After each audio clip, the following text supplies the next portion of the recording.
Hey folks, Nick here today with NixX-FiXx, carpentry, electrical, plumbing, all of that stuff. Today we're going to show you a little trick that I learned as a young apprentice. So right now we're just doing this trim work. Worked on hotels, big chain name hotels, and other commercial settings where we had to do a lot of trim work. So you learn for the best, you learn from the best, you keep your eyes open. Because a lot of times these older carpenters, especially when they're getting up there in age, they don't want to train you or teach you. They're afraid, I guess, that they might kind of lose their job. So you pay attention, you watch what they do, and you learn by that.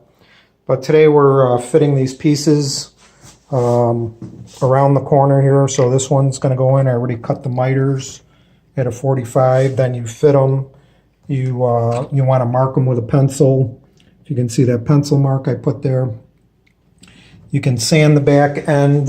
Made this cool little sanding block here to get in tight spots, or you can take it sideways. Glued up a piece of sandpaper to it. It also fits my hand to go back and forth. We can show you that. But right now I'm going to sand the flat spot. Like I said, wish I had a tripod. Still looking for that good one of mine. But you can rub this back and forth to get that flatter so it'll fit flatter up against the corner where it's got to go in. My glue is starting to dry, so I'm going to show you how to do your corners. You can glue up if they're small pieces like this. You can put glue on each edge. In this case, this is paper trim, which is called MDF. It's a bunch of layers of paper, actually. Don't really like this stuff to work with. It's okay for what I'm doing in here. Somebody gave it to me, so I'm going to use it up. When I finish out in the bedroom, right now we're in the master bathroom. When I finish the bedroom, just painted these walls not too long ago, kind of a greenish blue tint at the top and a nice gray at the bottom. Probably change out the flooring and the trim in here. The baseboard, we'll do crown at the ceiling, nice, and we're going to paint this a nice light color, creamy gray. Right now I'm just going to show you how to put these two miters together, hold them. Once they tack up and dry, then I will, in fact, nail them together with a brad up against the wall over there.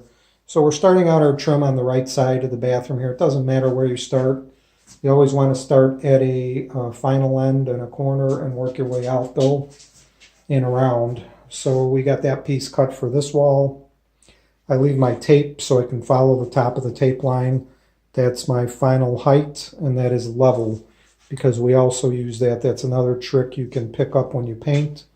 You can leave your tape if you're doing a chair rail or some kind of molding. That will give you a nice line all the way around. Instead of pulling it off and then trying to mark it again, you already got a finish line. So a finished height line, that is. You can see that green frog tape there. That's another little trick of the trade. So, okay, right now we're going to put these miters together for you, and then I'll show you how they fit in the corner. I'm going to pause this video and maybe make video 2 because I do not have a tripod. Thanks, folks, for watching. Nick here. If you like what you see with a tripod, I can also show you as I'm doing it. I can put the camera. I'm going to have to make a little holder for this, out of wood, and then put a T-nut in it or something to screw it into the tripod also. So that might be another little thing that we're going to make. I will also show you, well, I'll show you now the tools that you're going to need are a sharp pencil, either a green one like this tip broke off, a black pencil, lead pencil, coping saw, which I'm having my son get me some finer blades. You want a real sharp utility knife for cutting off and trimming little pieces. You might want a very small triangular fine file like I have to get into tight spots when you cope. A little sanding block for coping. You can glue that on to a little planing block like I made here on my bandsaw in the basement just before I got up here. So these are all little things that you might want, and of course a miter box.